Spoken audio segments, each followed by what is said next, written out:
Roll number 10 stand up. ये physics की class है, कोई हॉस्पिटल वार्ड नहीं जो आप बीमारों की तरह सर पकड़ कर बैठे हैं। ऋषिकेश शर्मा के सख्त लहजे पर वो बमुश्किल अपनी सीट से उठी थी। सारी रात उसके नाजुक वजूद में शिद्दतें अंडेलने के बावजूद उसकी भूरी आंखों में इंतकाम की आग थी। रात की आखिरी पहर कोई हवेली के जनाना खाने की दीवार फलांग कर भागा तो सारा इल्ज़ाम उस मासूम पर आ गया, जबकि उस रात कमरा सिर्फ ऋषिकेश की बहन का खुला था। मगर सच जाने बिना उसे ऋषिकेश के विवाह में दे दिया गया था, जो उससे 13 साल बड़ा और कॉलेज प्रोफेसर था। आकर बोर्ड साफ करे ताकि बाकी क्लास का वक्त ज़ाया ना हो। वो लड़खड़ाते हुए पोडियम तक आई, मगर अगले ही लम्हे उसकी लाल होती कमीज़ पर सबकी नज़रें उठीं। ऋषिकेश की आवाज़ सुनकर महर ने बहुत मुश्किल से अपनी आंखें खोलकर ऋषिकेश की तरफ देखा। कुछ पल तो उसे समझने में लगे कि ऋषिकेश क्या कह रहा है, मगर उसकी गुस्से से घूरती हुई आंखों को देखकर वो घबरा गई थी। जी सर। बमुश्किल अपनी टांगों पर जोर डालकर वो उठने में कामयाब हुई थी। अब सो रही हैं? No sir. फिर क्या मसला है जो आपने दोनों हाथों से सर थाम रखा है? सर, वो मेरी तबीयत ठीक नहीं है। आपकी तबीयत भी ठीक करता हूँ। अभी जो मैंने लेक्चर दिया है वो आप यहाँ पर आकर प्रेजेंट करें। महर की तो जान ही निकल गई। वो तो पिछले आधे घंटे से बिल्कुल बेखबर थी। उसे तो ये भी समझ नहीं आ रहा था कि ऋषिकेश क्या कह रहा है। सारे अल्फाज जहाज़ बनकर सर के ऊपर से गुजर रहे थे। वह मुश्किल वो चंद कदम उठाने में कामयाब हुई थी। अचानक से उसे फिर से चक्कर आ गए। दोनों हाथों से उसने सर थाम लिया। ऋषिकेश बेजार से उसे देखने लगा। इस लड़की के ड्रामे किसी तरह भी ख़त्म होने में नहीं आ रहे। रात को जो ड्रामे इसने लगाए, क्या वो कम है जो अब फिर से ये नया ड्रामा शुरू कर चुकी है? तभी लड़कियां भी ज़ोर से चिल्लाने लगी थीं। क्या हो गया महर तुम्हें? तुम्हारी कमीज़ पर खून के धब्बे लगे हुए हैं। तुम ज़ख्मी कैसे हुई? लड़कियों की बात सुनकर वो चौंका। क्या हुआ है? ऋषिकेश ने महर के पास आकर देखा तो उसकी कमीज़ पर जा बजा खून के धब्बे लगे हुए थे। उसका रंग भी जर्द पड़ा हुआ था। रात को सब लोगों ने उस पर अच्छे से हाथ साफ किया था। बड़ी मामी ने तो अपनी सारी नफ़रत उसके वजूद में अंडेल दी थी। उसे इतनी बुरे तरीके से मारा था कि वो बुरी तरह से नीली पीली हो गई थी। मगर पहले ऋषिकेश ने उस पर ध्यान नहीं दिया था। अब जब देखा तो उसे एकदम ही महर से हमदर्दी का एहसास हुआ। गुजरी रात के मनाजिर उसकी आंखों के सामने भी घूम गए थे। तुम ठीक हो? वो तकरीबन पास आकर बोला तो अचानक ही महर झूलकर उसके बाजुओं में आकर गिरी थी। इसकी तबीयत ठीक नहीं है। सबसे पहले इसे हॉस्पिटल लेकर जाना होगा। तुम लोग इन सारे फंड्स को नोट करो और कल मैं तुम लोगों से सबसे पहले इस न्यूमेरिकल के बारे में पूछूंगा और फिर नेक्स्ट क्लास में बाद में दूंगा। ये कॉलेज ऋषिकेश शर्मा का था। वो यहाँ का प्रिंसिपल होने के साथ साथ प्रोफेसर भी था। फ़िज़िक्स उसका फेवरेट सब्जेक्ट था। फ़िज़िक्स की क्लासेस वो खुद ही दिया करता था। महर को लेकर वो अपने दोस्त के क्लिनिक पर आ गया। महर का मुआयना करके वो भी तशवीश ज़दा हो रहा था। क्या हुआ है तुम्हारी कज़न को? ये तो बहुत ज़ख्मी है। जगह जगह पर ख़राशें पड़ी हुई है और ज़ख़म भी काफ़ी गहरे हैं। इन पर किसी ने हाथ तो नहीं उठाया? ऋषिकेश ने उसे टाल दिया था। डॉक्टर नबील ने भी ज़्यादा कुरीदना मुनासिब नहीं समझा। महर अब दवाओं के ज़ेरे असर सो रही थी। ऋषिकेश उसके पास बैठा उसे होश में आने का इंतज़ार कर रहा था। डॉक्टर ने महर को ड्रिप लगा दी थी। ये बहुत कमज़ोर हैं, इन्हें खुराक की और आराम की ज़रूरत है और ये मेडिसिन्स भी आप लेकर आ जाएं। वक्त पर इन्हें मेडिसिन दें। ऋषिकेश ने उसकी सारी बातों को गौर से सुना था। मेडिसिन लाकर वो महर के पास आकर बैठा तो उसके नंबर पर माँ की कॉल आने लगी थी। जी माँ, कहिए, कैसे फ़ोन किया? ऋषिकेश, गज़ब खुदा का बेटा, मैं ख़ुद को तुम्हारी मुजरिम महसूस कर रही हूँ। कितना बड़ा जुल्म कर दिया है हम लोगों ने तुम्हारे साथ। वो लड़की जिसके साथ हमने ज़बरदस्ती तुम्हारे विवाह के बंधन में बांधा है, वो लड़की घर से भाग गई है। ऋषिकेश इस वक्त अपनी कनपट्टियों को हाथ से सहला रहा था। उसका अपना सर भी बुरी तरह से दुख रहा था और कल से लेकर अब तक वो एक पल के लिए भी नहीं सोया था। उसका जी चाह रहा था कि लंबी पुरसुकून नींद सो जाए, यहाँ पर किसी की भी उसे आवाज़ तक सुनाई ना दे। दूसरी तरफ ज़ुबैदा जी भी मुसलसल बोले जा रही थी। मना भी किया था तुम्हारे बाप को। ये लड़की इस काबिल नहीं है कि इसे ख़ानदान की इज्जत बनाकर रखा जाए। अरे, किसी भी रात चलते को साथ इसका विवाह करके इससे हमारी जान छुड़वा लेते। माँ, महर की तबीयत ठीक नहीं है। इस वक्त मैं इसे हॉस्पिटल लेकर आया हूँ। वो मेरे सामने बेहोश पड़ी है। इसे जैसे ही होश आता है तो मैं इसे सीधा घर लेकर आता हूँ। ऋषिकेश की बात पर ज़ुबैदा जी को जैसे सांप सूंघ गया था। क्या कहा तुमने? तुम उसे हॉस्पिटल लेकर आए हो, क्यों? ऐसे भी क्या मजबूरी थी? माँ, रात को जो कुछ हुआ था वो बुरी तरह से ज़ख्मी हो गई थी और इसे बहुत तेज़ बुखार है। मैं आपसे घर आकर बात करूँगा। डॉक्टर कमरे में आ गए। ऋषिकेश ने जल्दी से फ़ोन बंद कर दिया। वो अपना ख़ानदानी मसला अपने दोस्त के सामने नहीं छेड़ना चाहता था। डॉक्टर ने महर का चेकअप किया और कहने लगा, बुखार पहले से कम है। मुझे यकीन है कि अगर ये कुछ दिन आराम करेंगी तो इनके ज़ख्म भी पूरी तरह से ठीक हो जाएंगे और अगर ख़ुराक का ख्याल रखेंगी तो कमज़ोरी भी दूर हो जाएगी। थोड़ी देर के बाद महर को होश आ गया था। वो सर उठाकर हैरत से अपने आसपास का मंजर देखने लगी। अजनबी जगह पर ख़ुद को पाकर वो कदरे घबरा गई थी। ऋषिकेश उसके पास आया और हमदर्दी से कहने लगा, तुम कैसी हो? ठीक हो अब? महर ने बेतासुर सी नज़र से ऋषिकेश को देखा। हम लोग कहाँ हैं? मैं तुम्हें हॉस्पिटल लेकर आया हूँ। अब तुम्हें होश आ गया है तो अब हमें घर चलना होगा। सब लोग इंतज़ार कर रहे हैं और हाँ, अब जब तक तुम ठीक नहीं हो जाती तुम घर में रहोगी।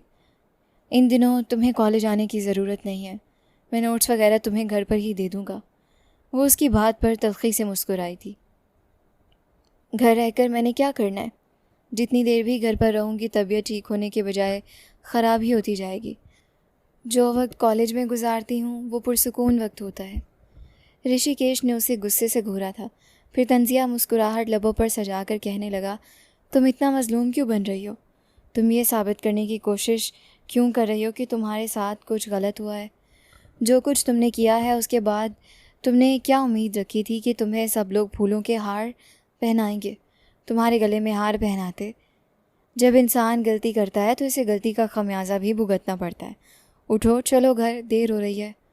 अपने लफ्ज़ों से जहर उगलता वो महर के दिल को बुरी तरह छलनी कर गया था।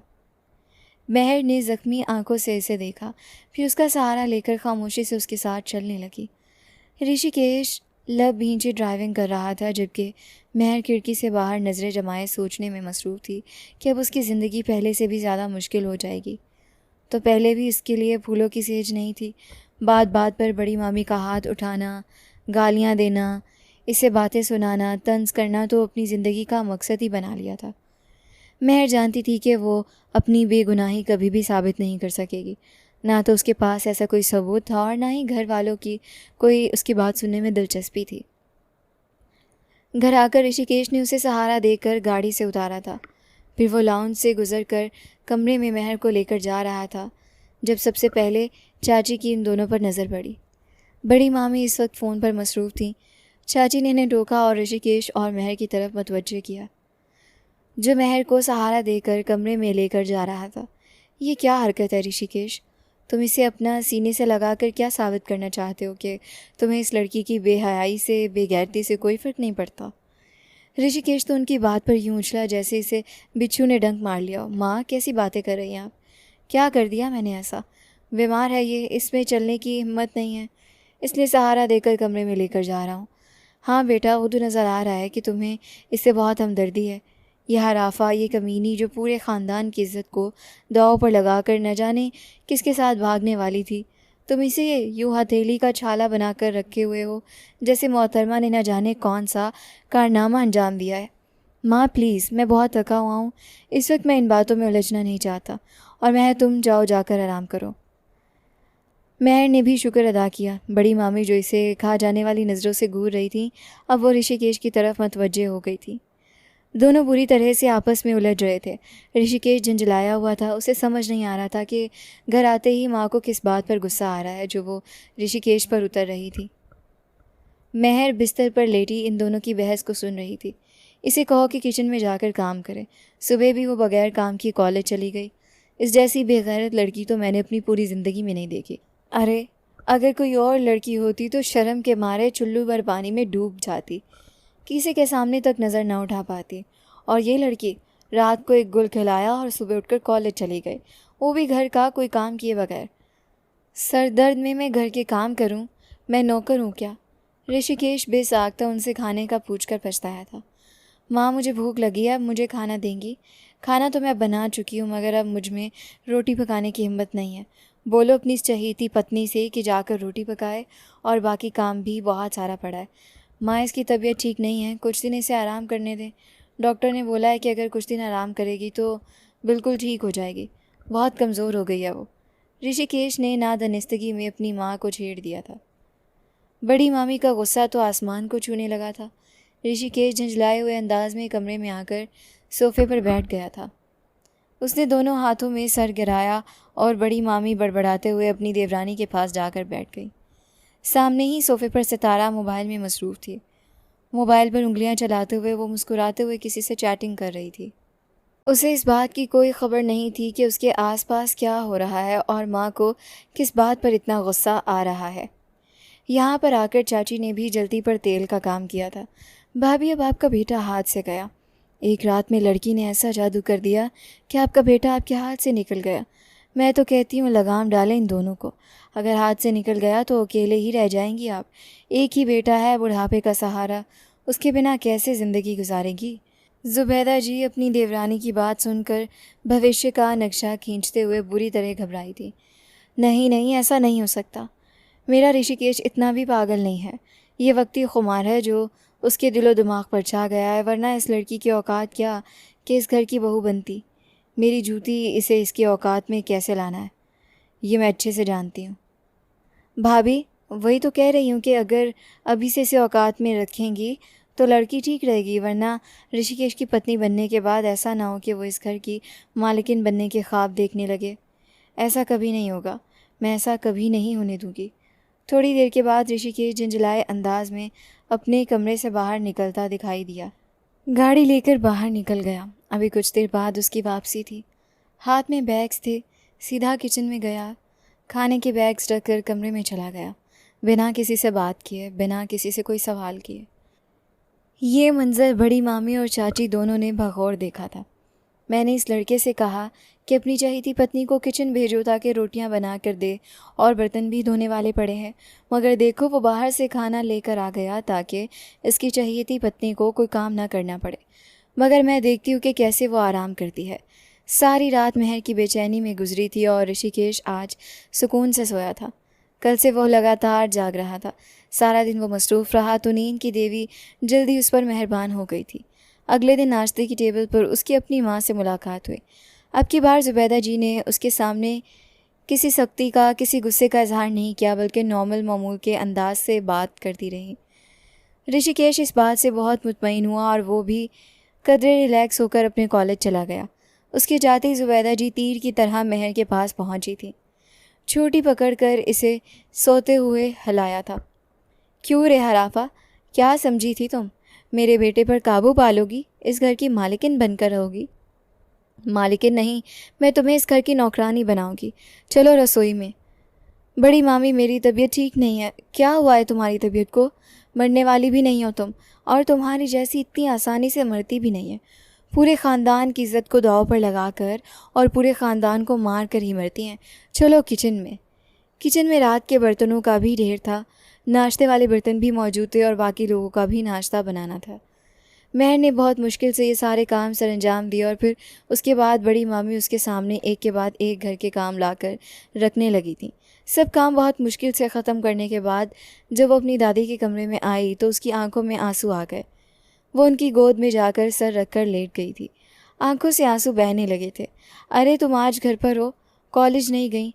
नहीं, डॉक्टर ने बोला था कि कुछ दिन आराम करो। बेटी, अगर घर पर थी तो मेरे पास आ जाती। सुबह से एक बार भी तो मेरे कमरे में नहीं आई। दादी, क्या करूं, घर के काम ही ख़त्म नहीं होने में आ रहे थे। अभी जब फारिग हुई तो आपके पास आ गई। अगर काम बीच में छोड़ देती तो आपको पता है चाची और बड़ी मामी मेरे साथ क्या सलूक करती। हाँ, ये तो मैं जानती हूँ, मगर अफसोस कि मैं अपनी बेटी के लिए कुछ कर भी नहीं सकती। मेरे सामने मेरी बेटी पर इतना जुल्म किया जाता है और मैं बेबसी से देखने के सिवा कुछ भी नहीं कर पाती। दादी, आपने मेरे साथ क्यों नहीं दिया? क्या आपको मुझ पर शक नहीं था? मेरी प्यारी बेटी, दादी ने उसका चेहरा दोनों हाथों में थामा था। तुम पर मुझे आंखें बंद करके भी यकीन है। खुद से भी ज़्यादा मैं तुम पर भरोसा करती हूँ। तो फिर आपने मेरा साथ क्यों नहीं दिया? आपने रात सब लोगों को क्यों नहीं बताया कि मैं बेगुनाह हूँ, मेरी गलती नहीं है? जो असल गुनाहगार है वो तो सबकी नज़रों से छुपा रहा और मैं सबकी नज़रों में बुरी बन गई। बस बेटी, सब्र करो, सब ठीक हो जाएगा। ईश्वर ने चाहा तो तुम्हारी सच्चाई भी सबके सामने आ जाएगी। गुनाहगार कब तक छुप कर रहेगा? एक दिन उसका गुनाह सबके सामने आएगा। दादी, मगर आपने मेरे साथ ठीक नहीं किया। काश कि आप मेरे साथ देती तो आज मेरे साथ ये सब ना होता। बेटी, ये सब मेरी वजह से ही तो हुआ है। तुम्हारी बड़ी मामी का बस चलता तो तुम्हें घर से बाहर निकाल देती। तुम्हारा बड़ा मामा किसी भी राह चलते के साथ तुम्हारा विवाह करने के लिए तैयार था। ये तो मैं ही थी जिसने ऋषिकेश को ज़बरदस्ती मिन्नतें करके इस विवाह पर मनाया, और कितनी दिक्कतों से वो माना ये मैं जानती हूँ, या मेरा भगवान। और तुम्हारी बड़ी मामी को इस बात पर बहुत गुस्सा था। उसे इसी बात की आग लगी थी। वो तुम दोनों का रिश्ता ख़राब करने की अपनी पूरी कोशिश करेगी, मगर तुमने उसे किसी साजिश में कामयाब नहीं होने देना बेटी। अपनी खिदमत से, ध्यान से अपने पति का दिल जीतना है। दादी हमेशा की तरह इसी को नसीहतें करने लगी थीं, इसे यह समझाने लगी थी। वो भी सब जानती थी, सब समझती थी, मगर वो अपने दिल का क्या करती कि वो एक बार की तजलील के बाद दोबारा ऋषिकेश की शक्ल देखने पर तैयार नहीं था। अब वो दोनों दिल की बातें कर ही रही थीं कि एक बार फिर से बड़ी मामी वहाँ पर आईं तो यहाँ पर छुप कर बैठ गई हो। घर के बाकी काम कौन करेगा, चलो बाहर। और यूँ मेहर आराम करने के बजाय सारा सारा दिन घर के काम काज में खपती रहती। ऋषिकेश इसे देखता तो बेजार सा हो जाता। ये तुम क्या हर वक्त गवारों की तरह बनी रहती हो? बाकी लड़कियों को देखो किस तरह सच संवर कर रहती हैं, और तुम हो, लगता है कितने दिनों से मुँह नहीं धोया। और वो उसे ये क्या बताती कि उसका इस घर में क्या सलूक किया जा रहा था। आज वो रात देर तक किचन में मसरूफ़ थी। बड़ी मामी इसे सारा दिन कामों में उलझाए रखती। अगर वो नहाने की बात करती तो उसे डांटती। किसे तुमने संवर कर दिखाना है, किसे अदाएं दिखानी हैं, किसे पागल बनाओगी? अरे इस घर में रहना है तो शरीफों वाले तौर तरीके सीखो। ये तमाशाइयों वाली अदाएं यहाँ पर नहीं चलेंगी। बड़ी मामी की बात सुनकर उसकी नज़रें बेसाख्ता सितारा पर उठती थीं, जो हर रोज़ नए नए फैशन के कपड़े पहनती, हर वक्त आंखों में काजल और लिपस्टिक लगाए रखती, बाल भी हर वक्त खुले छोड़कर रखती थी। उसकी नज़रें हर वक्त मोबाइल की स्क्रीन पर रहती। घंटों मुस्कुराती वो, हर वक्त किसी से बात करती। क्या बात करती है ये जानने की कभी किसी ने कोशिश ही नहीं की, क्योंकि शायद अपनी बेटी पर आंखें बंद करके एतबार था कि वो कभी कुछ गलत नहीं करेगी। ये तो सिर्फ महर थी जो सच जानती थी, और सच सबके सामने लाकर वो एक बार फिर से सबकी नज़रों में मुजरिम नहीं बनना चाहती थी। आज रात देर तक बड़ी मामी ने इसे किचन में मसरूफ़ रखा था। जब वो कमरे में आई तो गर्मी और पसीने से उसका बुरा हाल था। कभी कभी तो ऋषिकेश उसका इंतज़ार कर रहा होता और कभी कभी इंतज़ार किए बिना सो जाता। आज जब उसने महर को देखा तो उसका दिमाग घूम गया। तुम्हारी शक्ल देखने का तो क्या, तुम्हारे पास आने का भी दिल नहीं करता। तुम्हारे वजूद से हर वक्त लहसुन प्याज की बदबू आती रहती है। क्या तुम्हारे पास कपड़े नहीं हैं जो तुम नहा धोकर पहनो? महर पूरे दिन की थकी हुई थी। सारा दिन काम करने के साथ साथ बड़ी मामी की कड़वी कसेली बातें सुन रही थी। अब उसकी बर्दाश्त भी जवाब दे गई। मेरे पास कपड़े हैं ना, सितारा के पुराने कपड़े, जिन कपड़ों से उसका दिल अब भर जाता है। बड़ी मामी वो मुझे दे देती है। नए कपड़े बनाने की जहमत गवारा नहीं करती। और लहसुन प्याज की भी खूब कही आपने। मुझे नहाने की, कपड़े तब्दील करने की इजाज़त नहीं है। आपकी माँ को डर है कि अगर मैं संवर कर आपके पास आई तो शायद आप मुझ पर अपना दिल हार जाएंगे। वो लगातार तंजिया अंदाज में बोली थी, अपने अंदर की घुटन को निकाल रही थी। ऋषिकेश को भी उसकी बात पर गुस्सा आ गया था। तुम कोई ऐसा भी हूरपई नहीं हो कि जिस पर मेरा दिल आ जाएगा। और खूबसूरती की खूब कही तुमने। औरत की खूबसूरती उसके किरदार से होती है। जो औरत ही मशकूक किरदार की हो वो मर्द को कभी भी खूबसूरत नज़र नहीं आ सकती। ऋषिकेश की इस बात ने महर को बहुत ही ज़्यादा गुस्सा दिला दिया। वो गुस्से से चिल्लाई थी, मैंने ऐसा कुछ नहीं किया जो आप बार बार मेरे किरदार को बीच में लेकर आ जाते हैं। असल गुनहगार कौन है? अगर आपको सच पता चला तो आप किसी को मुंह दिखाने के काबिल नहीं रहेंगे। ऋषिकेश ने बेयकीनी से उसे देखा। एक तो चोरी, ऊपर से सीना जोरी। ये तुम किस कदर बदतमीज़ी से बात कर रही हो मेरे साथ। और अब कौन से गुल खिलाना चाहती हो तुम जो हम लोग किसी को मुंह दिखाने के काबिल नहीं रहेंगे? महर ने कोई जवाब नहीं दिया और मुंह मोड़कर सोने के लिए लेट गई थी। वो इतनी थकी हुई थी कि लेटते ही सो गई, जबकि ऋषिकेश पूरी रात गुस्से से बड़बड़ाता रहा। महर की बात ने इसे बुरी तरह से तैश दिला दिया था। महर के एग्ज़ाम्स होने वाले थे, मगर इसे पढ़ने का वक्त नहीं मिलता था। कॉलेज से वो लोग फ्री हो गए थे और अब चाची को उससे काम करवाने के जैसा बहाना हाथ आ गया था। अब कॉलेज तुम नहीं जाती हो, घर में ही रहती हो, इसलिए घर को तो सजाओ संवारो। बड़ी मामी, मेरे एग्ज़ाम्स होने वाले हैं, मुझे पढ़ाई की तैयारी करनी है। अरे जाओ जाओ बीबी, वो देखे तुम्हारे जैसे जो तुम पढ़ो लिखोगी और माँ बाप का नाम रोशन करोगी। वो तो मैं खूब अच्छे से जानती हूँ, जैसे तुम्हारी माँ ने अपने माँ बाप का नाम रोशन किया था वैसे तुम भी करोगी। महर खून के घूंट पी कर रह गई। उसकी माँ ने जवानी में गलती की थी।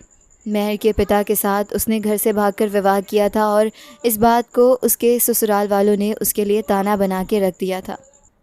जब तक वो ज़िंदा रही तब तक यही ताना सुनती रही और फिर एक दिन जब उन दोनों पति पत्नी के एक्सीडेंट में मौत हो गई तो वो महर के अकेले दादी के पास हमेशा के लिए छोड़कर चले गए। महर बहुत रोती, अपनी माँ को याद करती तो बड़ी मामी इसे बहुत खौफज़दा करती, इसे कमरे में बंद कर देती, कभी कभी इसे दूध तक ना देती। दादी उसे भगवान का डर याद दिलाती। बहू, क्यों मासूम बच्ची की बद्दुआ ले रही हो? आखिर इस बच्ची ने तुम्हारा क्या बिगाड़ा है? मगर उन्हें महर से इतनी नफ़रत थी कि वो उसे अजियत पहुंचाकर, उसे तकलीफ़ देकर ही खुशी महसूस करती थी। आखिर वह ऐसा क्यों करती थी? इस बात का जवाब तो शायद उनके पास भी नहीं था। ज्यों ज्यों महर बड़ी होती गई, बड़ी मामी और चाची की नज़रों में अपने लिए उसने नफ़रत ही देखी थी। इस घर में सिर्फ दादी और ऋषिकेश की ज़ात ही ऐसी थी जो महर के साथ अच्छे से पेश आती थी। दादी तो उसे अपनी मोहब्बत भरी आगोश में छुपा लिया करती थी और ऋषिकेश भी उसकी छोटी छोटी कामयाबी पर खुशी का इजहार करता, उसे सराहता। हालांकि इस घर में उसकी खामियों को खूब उछाला जाता, उसकी कमियों को सबके सामने बयान किया जाता और जो खूबियाँ थीं उन्हें दबाया जाता। और यूँ महर भी अपना आत्मविश्वास जैसे खोती जा रही थी। महर को बड़ी मामी और चाची ने पूरे ख़ानदान में बदनाम कर रखा था। सब लोगों से यही कहा कि महर अपनी माँ जैसी ही है, आज नहीं तो कल ये भी किसी के साथ ज़रूर भागेगी। जब महर ने मैट्रिक में शानदार नंबरों से पोजीशन हासिल की तो महर को ऋषिकेश और बड़े मामा ने बहुत अच्छे गिफ्ट्स ला कर दिए थे, जिसे बड़ी मामी और चाची ने हसद की निगाह से देखा था। आप लोग सितारा के लिए कोई गिफ्ट नहीं लाए? सितारा ने तो कोई कामयाबी हासिल ही नहीं की, वो तो बमुश्किल मैट्रिक में पास हुई है, जबकि हमारी महर ने बोर्ड में टॉप किया है। तो कौन सा कमाल कर दिया इसने? है तो भागी हुई औरत की बेटी और हमेशा यही कहलाएगी। उन्हें अपने ख़ानदानी ये सब नस्ब पर बहुत गरूर था, जिसका बार बार इजहार भी करती थी। उनके पति उन्हें टोकने लगे थे। ऋषिकेश को भी माँ की बात बुरी लगी थी। माँ, किसी एक इंसान के किरदार को किसी दूसरे इंसान के तनाजुर में नहीं देखा जाता। आप महर को बार बार वो गलती जताती है जो उसने कभी की ही नहीं। जो भी चाची ने किया आप भूल जाएं, छोड़ दें, माफ़ कर दें। अब तो उनकी मौत हो गई है, वो जाने और भगवान जाने। हाँ बेटा, मैं तो हूँ ही बुरी, बाकी सब तो यहाँ पर फरिश्ते हैं। मैं हूँ ही सबकी दुश्मन, किसी को खुश देख ही नहीं सकती। ऐसा करो, मुझे जहर दे दो, अब तुम सब लोग एक साथ खुश रहो। ऋषिकेश ने महर का एडमिशन कॉलेज में करवा दिया था। सबके मना करने के बावजूद भी वो इस बात से पीछे नहीं हटा था। माँ, शिक्षा हासिल करना हर इंसान का हक है और किसी को भी इस हक से महरूम नहीं किया जा सकता। आपको सितारा को भी आगे बढ़ने का कहना चाहिए था। ना बेटा ना, मेरी सितारा के लिए तो 10वीं कक्षा ही बहुत है। मैं इसे कॉलेज में नहीं भेजूंगी। लड़कियां बेहया हो जाती हैं। कल को मैंने इसका विवाह करना है, इसने कल को घर संभालना है, चूल्हा चौका ही संभालना है। इसके लिए 10वीं कक्षा ही काफ़ी है। सितारा को भी आगे पढ़ने की ख्वाहिश नहीं रही। ये अलग बात है कि माँ ने इसे मजबूर किया, इसे बहुत समझाया, मगर सितारा ने माँ की एक ना सुनी। माँ, मुझे पढ़ने लिखने का कोई शौक़ नहीं है। क्या करूँगी मैं पढ़कर? अपना रंग रूप खराब कर लूँगी, इसको ही पढ़ने दे। मैं देखती हूँ कि कौन सी ये मिनिस्टर लग जाएगी। उस दिन से ऋषिकेश ने महर का दिल जीत लिया था। वो इसे दिल ही दिल में चाहने लगी थी, इससे मोहब्बत करने लगी थी। मगर कुछ दिन पहले जब सब लोगों ने उस पर इल्ज़ाम लगाया और ऋषिकेश ने भी सबकी बात पर यकीन किया, तो तब वो जो मोहब्बत का भरम था वो बुरी तरह से टूट गया था। ऋषिकेश को तो इसे सुनना चाहिए था, इसे अंदाज़ा होना चाहिए था कि महर कभी भी ऐसा नहीं कर सकती। सारी ज़िंदगी वो इन लोगों के सामने रही थी। क्या वो लोग उसके किरदार के बारे में इतना भी नहीं जानते थे? जैसे तैसे महर ने एग्ज़ाम्स की तैयारी करना शुरू कर दी थी। रात को वो किताबें लेकर कमरे में बैठती तो ऋषिकेश इसे टोकने लगता। प्लीज़ महर, मुझे सोने दो, सारा दिन का थका हुआ हूँ और तुम ये लाइट ऑन करके बैठ गई हो, कहीं और जाकर पढ़ लो। महर कुछ कहे बिना बगैर किसी बहस के किताबें उठाकर बैठक में आ गई। पंखे और एसी वगैरह बंद थे, इसलिए कमरे में होने वाली हल्की सी आवाज़ भी सुनी जा सकती थी। वो इस वक्त सितारा के कमरे के पास से गुजरी जब अंदर से आवाज़ें सुनाई देने लगीं। वो चौंकी, घड़ी की तरफ देखा जो रात के 2 बजा रही थी। सितारा इस वक्त किससे बात कर रही है? दरवाज़ा खोल के कमरे में आई। उसे शक था कि सितारा उसी लड़के से बात कर रही होगी जिसके साथ उसने महर को बदनाम किया था। वो तो सोच रही थी कि सितारा इन सारे कामों से तौबा कर चुकी होगी। महलिक अंजाम देखकर उसने ये पाप वाला काम छोड़ दिया होगा, मगर वो शायद अभी तक इन कामों में मसरूफ़ थी। जब उसने दरवाज़ा खोला तो सितारा घबरा गई, मोबाइल बंद करके सोती बन गई। मगर उसने लाइट ऑन की। सितारा ने महर को देखा और गुस्से से घूरा। तुम इस वक्त यहाँ पर क्या कर रही हो?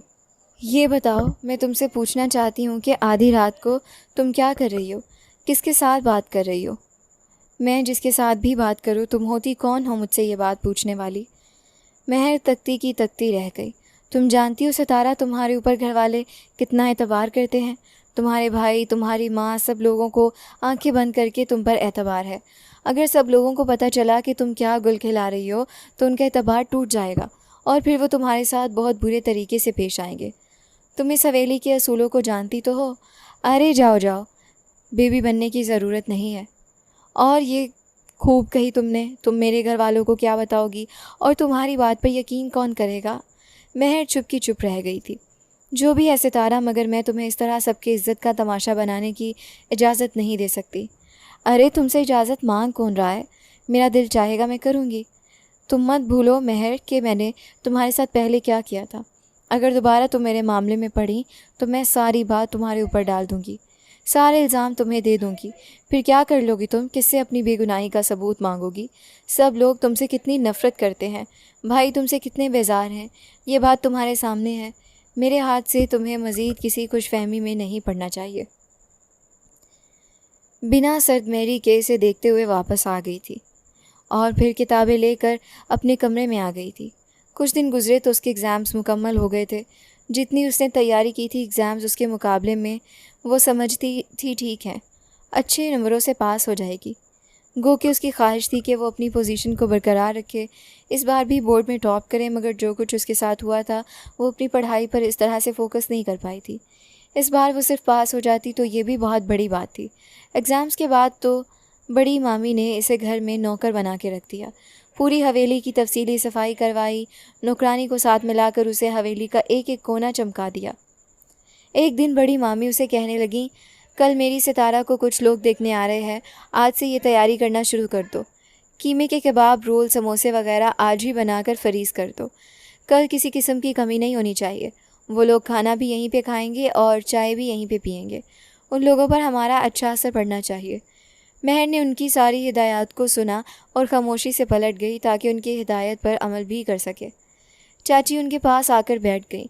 कौन है वो लोग? मेरे मायके से ताल्लुक़ रखते हैं, मेरे भाई के साले हैं। वो मेरे भांजे की शादी पर उन्होंने सितारा को देखा था और इसे देखते पसंद कर लिया।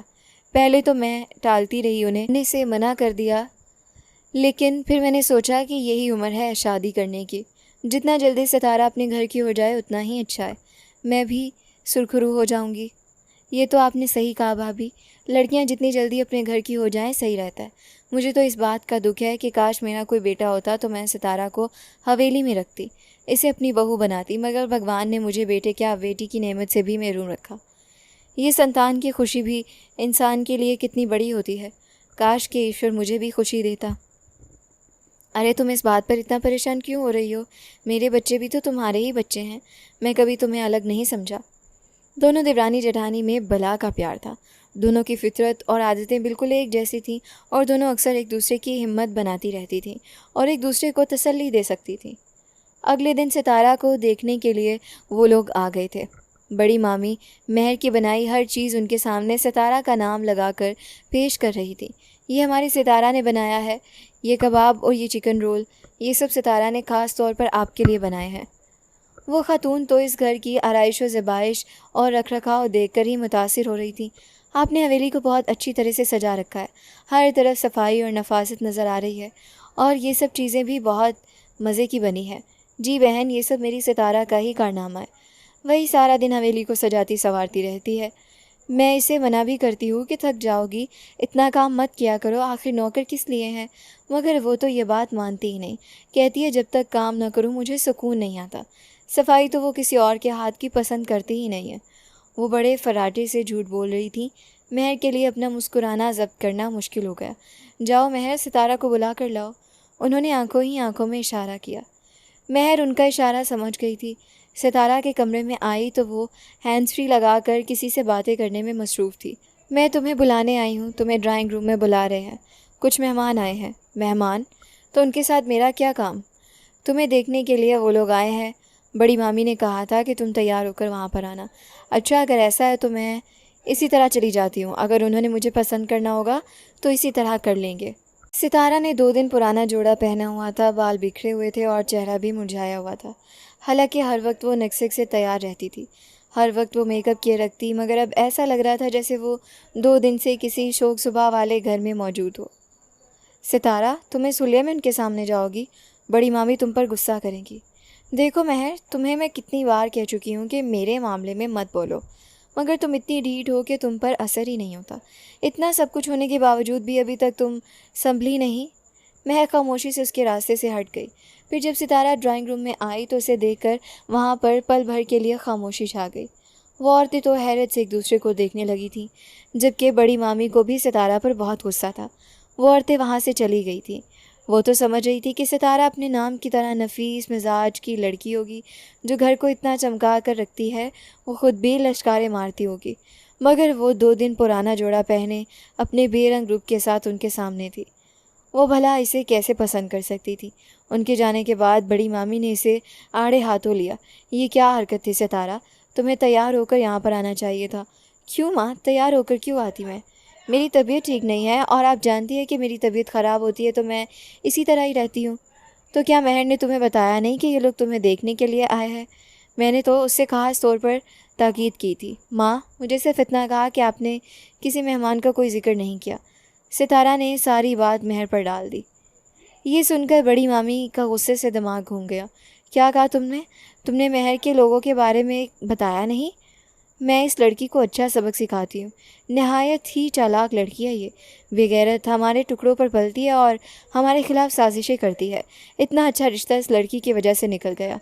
उन्होंने महर को बुलाकर उसकी अच्छी खासी क्लास ली और उसके मुंह पर पे दर पई कई थप्पड़ मारे। जब उसे चोटी से पकड़कर झटके दे रही थी तो तब सितारा इसे जताने वाले अंदाज में देखते हुए मुस्कुरा रही थी। महर ने इसे इंतहाई नफरत से देखा था। सितारा, दूसरों पर इतना जुल्म करो जितना खुद सहने की हिम्मत रखती हो। जो कुछ तुम मेरे साथ कर रही हो कल को तुम्हारे सामने पेश आ सकता है। सितारा की बात पर एक बार तो महर का दिल ज़ोर से धड़का था। वो बुरी तरह सहमी थी, मगर फिर उसने जल्द ही अपने तासुरात पर काबू पा लिया। वैसे भी वो फितरी तौर पर अपनी माँ जैसी थी। महर से नफ़रत इसे विरासत में मिली थी। कभी भी वो इस लड़की के लिए अच्छा सोच नहीं सकती थी। काफ़ी सारे दिन बीत गए। अब महर उनके मामले में मुहतात हो गई थी। गो कि अभी भी उसका ध्यान सितारा पर रहता था। उसे अंदाज़ा था कि वो अभी भी उस लड़के से फ़ोन पर ताल्लुक़ में मौजूद है। उसके साथ न जाने कहाँ तक ये लड़की चली गई होगी। अक्सर सोचती तो वो खौफज़दा हो जाती। इसे सितारा की बहादुरी से बहुत डर लगता था। जो भी था, इसे अपनी हवेली की इज़्ज़त बहुत प्यारी थी। वो सोचती थी कि अगर सितारा ने कोई गलत कदम उठा लिया तो न जाने क्या हो जाएगा। जो भी रिश्ता आता सितारा कोई ना कोई बहाना बनाकर इनकार कर देती। कभी उनके सामने ना आती, कभी सर दर्द का बहाना, कभी बुखार का बहाना। बाकी सब लोग तो उसके बहानों को समझ ना सके, मगर महर अच्छे से जानती थी कि आखिर ये बहाने किस वजह से थे। उस दिन महर की तबीयत ख़राब थी। कितने दिनों से उसे चक्कर आ रहे थे, बार बार उल्टी हो जाती। अभी भी उसका दिल बहुत ही ज़्यादा घबरा रहा था। वो कमरे से निकलकर बाहर आई ताकि अपने लिए किचन से दवा ले सके, मगर हॉल के दरवाजे खुले देखकर वो हैरान रह गई। लगता है दरवाज़ा बंद करना भूल गई। वो दरवाजे के पास आई तो उसे बाहर से हल्की हल्की बातों की आवाज़ें सुनाई देने लगी। उस वक्त बाहर कौन है? मुझे जाकर देखना चाहिए। कहीं सितारा तो नहीं है? कहीं फिर से उसने उस लड़के को तो घर पर नहीं बुला रखा। वो थोड़ा सा दूर आई तो सितारा की आवाज़ उसे साफ साफ सुनाई देने लगी। वो दोनों दुनिया से बेखबर एक दूसरे में खोए हुए थे। आज मैं इसे नहीं छोड़ूंगी। आज मैं सब लोगों को बताऊंगी कि ये लड़की असल में कैसी है। पिछली बार भी इसने मुझ पर इल्ज़ाम लगाया था, सब लोगों के सामने मुझे ही गलत करार दिया, मगर आज मैं इसका भांडा सबके सामने फोड़ूंगी। आज तो मैं सबूत के साथ इसको सबके सामने पेश करूंगी। वो दोनों के पास आकर ज़ोर से चिल्लाई, क्या हो रहा है ये? वो दोनों उसकी आवाज़ सुनकर घबराए थे। सितारा ने बेसाख्ता उसके पीछे मुड़कर देखा था। कौन है ये लड़का और बार बार यहाँ पर क्यों आ रहा है? मैंने कहा था सितारा, इससे छोड़ो, बात मत करो इससे। मगर तुमने मेरी बात नहीं मानी। आज मैं सब लोगों को बताऊंगी कि तुम क्या गुल खिला रही हो। वो लड़का तो पलक झपकते वहाँ से भाग गया, मगर सितारा ने महर के हाथ पकड़ लिया। इससे पहले कि महर कुछ समझती, सितारा ने ज़ोर ज़ोर से चिल्लाना शुरू कर दिया।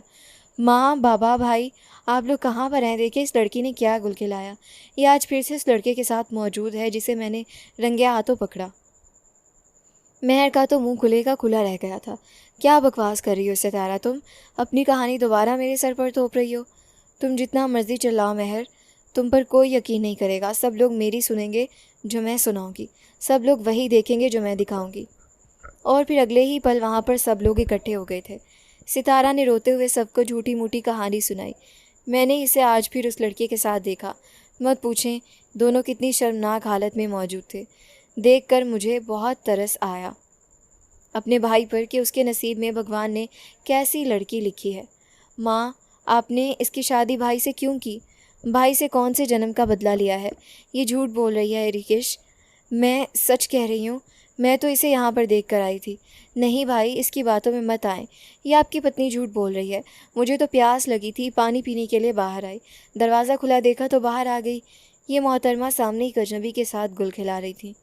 उस लड़के का मैं चेहरा नहीं देख सकी, न इसे पकड़ सकी, और मुझे देखते यहाँ से भाग गया। मगर इस मोहतरमा को मैंने पकड़ लिया। अब आप संभालें अपनी पत्नी को, बल्कि मैं तो कहती हूँ आप इसे तलाक दे दें। ऐसी लड़की को घर में रखने का क्या फ़ायदा जो विवाह में होते हुए भी किसी और के साथ चक्कर चलाए। बड़े मामा और ऋषिकेश दोनों ही महर को नफ़रत की निगाह से देख रहे थे। ऋषिकेश की निगाहों में उसके लिए इतनी नफ़रत थी, इतना गुस्सा और कहर था कि महर देखकर सहम गई। बड़ी मामी को तो मौका चाहिए था, वो उस पर पल पड़ी थी। आज उन्होंने उसे तसल्ली से मारा था। पिछले कितने दिनों का गुस्सा था जो आज उन्होंने महर के वजूद पर उतारा था। महर रोते हुए अपनी सफाइयाँ दे रही थी, मगर कोई उसकी बात सुनने पर तैयार नहीं था। सब थक हार कर अपने कमरों में गए तो वो अपना वजूद घसीटते हुए कमरे में आई। ऋषिकेश ने उसे देखकर नफरत से मुंह फेर लिया। तुम अब अपने कमरे में चली जाओ। मैं तो अब मज़ीद इस कमरे में तुम्हें बर्दाश्त नहीं कर सकता और तुम्हारी शक्ल नहीं देखना चाहता। वो रोते हुए ऋषिकेश के कदमों में गिर गई। मुझ पर यकीन करें ऋषिकेश, मैं कसम खा रही हूँ कि मैं झूठ नहीं बोल रही हूँ। मैं गुनहगार नहीं हूँ, मैं कभी गलत कर ही नहीं सकती। तो तुम्हारा कहने का मतलब है कि मेरी बहन गलत है, मेरी बहन गुनाह कर रही है? मेरी अपनी बहन को अच्छे से मैं जानता हूँ, वो कभी कोई गलत काम नहीं कर सकती। हमें उस पर पूरा पूरा एतबार है। हाँ, मगर तुम ये काम कर सकती हो। तुम्हारी माँ ने भी तो यही गुल खिलाए थे और तुम ही तो अपनी माँ जैसी हो। खून का असर तो होता ही है। पत्थर निगाहों से वो ऋषिकेश को देख रही थी। फिर अपने कमरे में आकर वो बिस्तर पर गिरकर फूट फूट कर रोने लगी। दादी इन सब चीज़ों से बेखबर अपने कमरे में सो रही थी।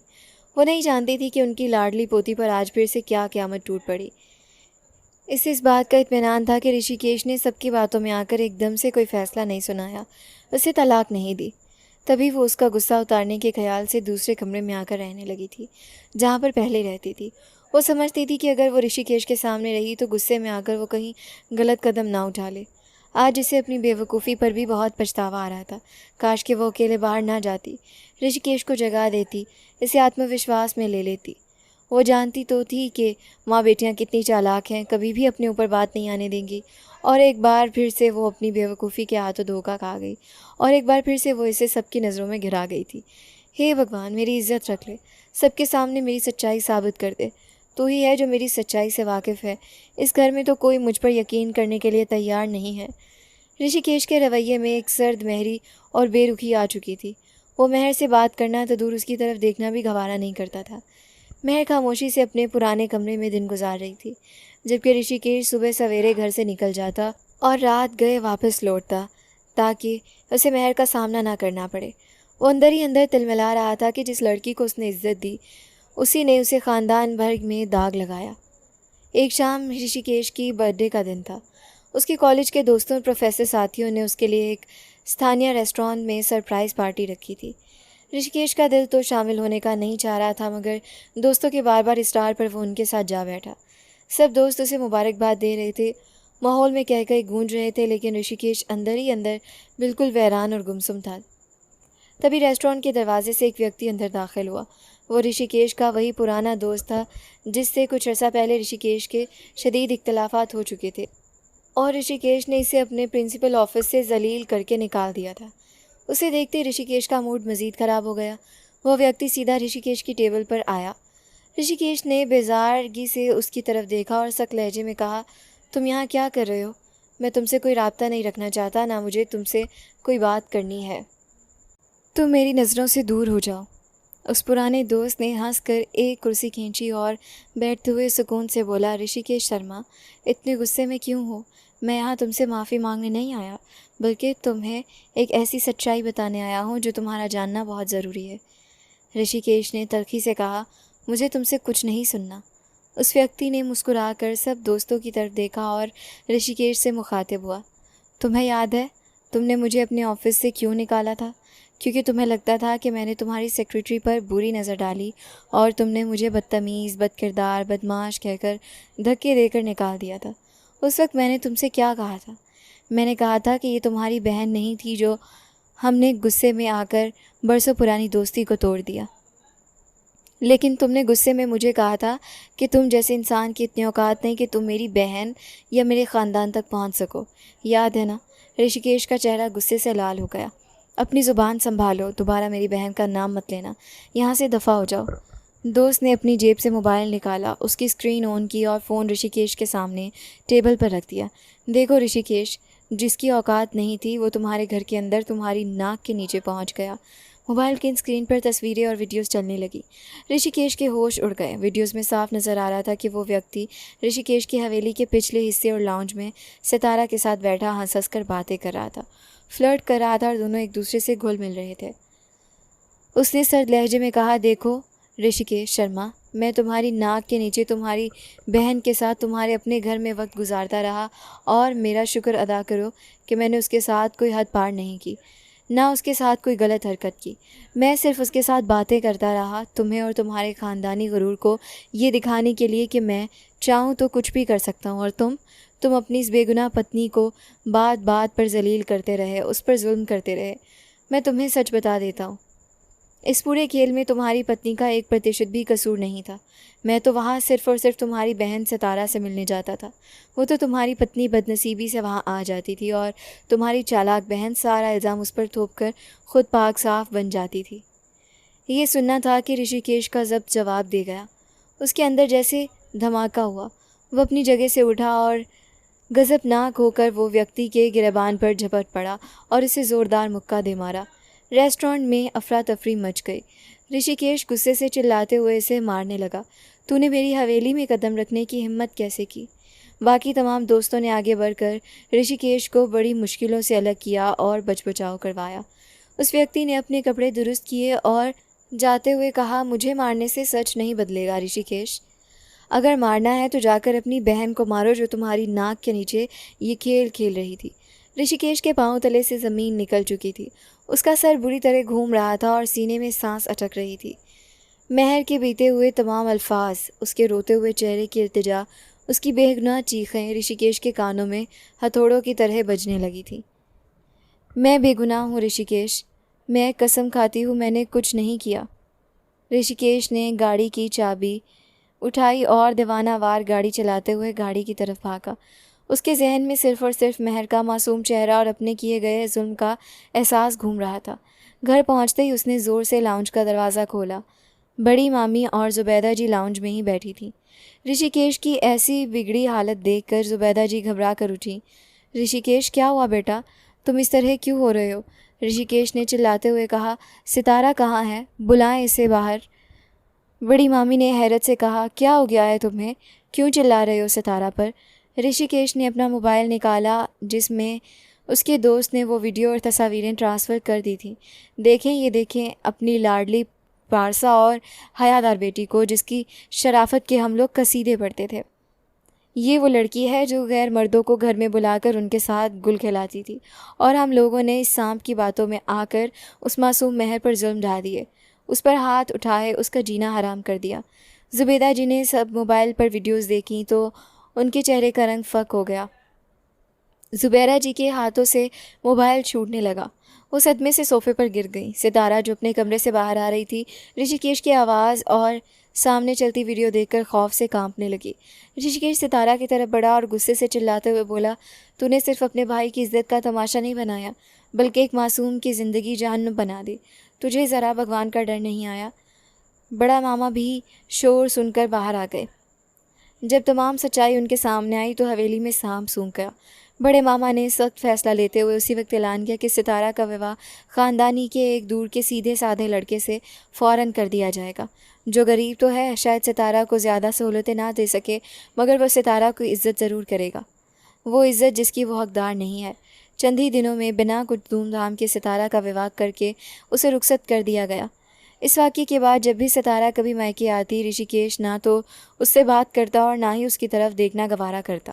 उसके दिल में सितारा और अपनी माँ के इस रवैये के लिए एक गहरा ज़ख्म बन चुका था। सितारा के जाने के बाद ऋषिकेश कदम कदम पर टूट रहा था। वो महर के पुराने कमरे के बाहर आकर खड़ा हो जाता, लेकिन अंदर जाने की हिम्मत ना होती। उसका ज़मीर उसे मुलामत कर रहा था कि उसने अपनी पत्नी का साथ नहीं दिया और इसे दुनिया वालों के रहमो करम पर छोड़ दिया। एक रात जब पूरा घर सो रहा था, ऋषिकेश ने हिम्मत करके महर के कमरे का दरवाज़ा धकेला। महर बिस्तर पर बैठी किताब पढ़ रही थी। ऋषिकेश को कमरे में दाखिल होते देखकर वो खामोश हो गई और सर झुका लिया। वो भी ऋषिकेश से डरती थी और किसी नई तजलील की मुंतज़िर थी। ऋषिकेश आहिस्ता आहिस्ता चलता हुआ उसके बिस्तर के पास आया। उसकी आंखों में आंसुओं का समंदर था और चेहरे पर शदीद पछतावा। वो महर के सामने घुटनों के बल बैठ गया। महर ने हैरत और घबराहट से ऋषिकेश को देखा। ऋषिकेश, आप ये क्या कर रहे हैं? ऋषिकेश ने महर के दोनों लरसते हुए हाथ अपने हाथों में ले लिए। उसके हाथ बर्फ़ की तरह ठंडे थे। ऋषिकेश ने उन हाथों को अपने होंठों से लगाया और फूट फूट कर रो पड़ा। मुझे माफ़ कर दो महर, भगवान के लिए मुझे माफ़ कर दो। मैं अंधा हो गया था, मैं अज्ञानी बन गया था, जो अपनी पत्नी, अपनी इज़्ज़त की सच्चाई को ना पहचान सका। मैंने तुम पर इतना जुल्म किया, तुमसे तुम्हारा हक छीना, तुम्हारे किरदार पर उंगली उठाने वालों के साथ दिया। मुझे सज़ा दो महर, लेकिन मुझे माफ़ कर दो। ऋषिकेश शर्मा, जो कॉलेज में एक बावकार प्रोफेसर था, इस वक्त एक बच्चे की तरह अपनी पत्नी के सामने रो रहा था। महर की आंखों से भी ज़ब्त के बंधन टूट गए और आंसू बहने लगे। उसने ऋषिकेश के हाथों को देखा, फिर उसके पछतावे से भरे चेहरे को। महर का दिल हमेशा से ऋषिकेश के लिए नरम था। उसने ऋषिकेश के कंधे पर हाथ रखा और हल्की आवाज़ में कहा, मैंने तो आपसे कभी शिकवा नहीं किया था ऋषिकेश, मुझे बस इस बात का दुख था कि आपने भी मुझ पर भरोसा नहीं किया। ऋषिकेश ने ऊपर उठकर महर को अपने सीने से लगा लिया। वो इसे इतनी शिद्दत और गर्मजोशी से अपने वजूद में भींच रहा था जैसे वो डर रहा था कि अगर छोड़ा तो वो कहीं चली जाएगी। मैं तुमसे वादा करता हूँ महर, अब इस घर में तुम पर कोई उंगली नहीं उठा सकता। तुम इस घर की मालिकिन हो, मेरी ज़िंदगी और मेरा मन हो। मैं अपनी आखिरी सांस तक तुमसे माफ़ी मांगूंगा और तुम्हारी हर खुशी का ख्याल रखूंगा। महर ने ऋषिकेश के सीने पर सर रख दिया और पहली बार उसने ऋषिकेश की आगोश में एक अजीब सा सुकून और सुरक्षा महसूस की। इस रात के बाद ऋषिकेश शर्मा बिल्कुल बदल गया। वो अब सिर्फ एक पति नहीं बल्कि महर का रक्षक बन चुका था। सुबह जब महर की आंख खुली तो उसने देखा कि ऋषिकेश बिस्तर के पास बैठा मुस्कुराकर उसे देख रहा था। उसके हाथ में चाय का कप और नाश्ते की ट्रे थी। महर ने शर्मा कर चादर ऊपर की। ये आप क्या कर रहे हैं? ऋषिकेश ने झुककर उसके माथे पर एक तवील मोहब्बत भरा स्पर्श छोड़ा। अपनी खूबसूरत पत्नी के लिए नाश्ता लाया हूँ। आज से मेरी रानी कोई काम नहीं करेगी। अब तुम्हें सिर्फ पढ़ाई करनी है और मेरे दिल पर राज करना है। महर का चेहरा गुलाबी हो गया। ज़ुबैदा जी और बड़ी मामी, जो पहले महर से काम करवाती थी, अब ऋषिकेश के सख्त रवैये और महर के लिए उसकी बेपनाह मोहब्बत को देखकर चुप रहने में ही आफियत समझती थी। ऋषिकेश ने वाजे कर दिया था कि अगर महर को किसी ने ज़रा सा भी तकलीफ़ पहुंचाई तो वो हवेली छोड़कर अलग हो जाएगा। कुछ ही दिनों में महर के बोर्ड का रिज़ल्ट आ गया। जब रिज़ल्ट की खबर मिली तो ऋषिकेश खुशी से झूम उठा। महर ने ना सिर्फ अच्छे नंबरों से कामयाबी हासिल की थी, बल्कि उसने पूरे डिस्ट्रिक्ट में नुमायाँ पोजीशन हासिल की थी। ऋषिकेश शाम को घर आया तो उसके हाथ में फूलों का बड़ा सा गुलदस्ता और एक कीमती गिफ्ट था। वो सीधा महर के कमरे में गया जहाँ महर सादगी से तैयार बैठी थी। ऋषिकेश ने फूल महर की गोद में रखे और उसके बालों में भर कर गुल घुमाया। मुबारक हो मेरी पढ़ाकू और ज़हीन पत्नी, तुमने साबित कर दिया कि तुम क्या हो। मुझे तुम पर गर्व है महर। महर ने हंसकर ऋषिकेश के गले में बाहें डाल दी। ये सब आपकी वजह से है ऋषिकेश, आपने मुझे हिम्मत दी। ऋषिकेश ने उसे नरमी से बिस्तर पर बैठाया और उसकी आंखों में आंखें डाल कर देखा। उसकी नज़रों में महर के लिए बेपनाह मोहब्बत लगाव और रोमांस तैर रहा था। तुम मेरी ज़िंदगी का वो खूबसूरत चमत्कार हो मेहर, जिसे मैंने खोने की गलती कर दी थी, लेकिन अब मैं तुम्हें कभी खुद से दूर नहीं होने दूंगा। ऋषिकेश ने मेहर की जुल्फ़ों को उसके चेहरे से हटाया और उसके चेहरे के हर नक्श को अपनी मोहब्बत भरी नज़रों से चूमा। मेहर ने शर्मा कर अपनी आंखें बंद कर लीं और ऋषिकेश के सीने में अपना चेहरा छुपा लिया। हवेली के इस कमरे में अब अतीत की तमाम तलखियाँ और दुख खत्म हो चुके थे और उनकी जगह ऋषिकेश और मेहर की बेपनाह मोहब्बत और आदर ने ले ली थी।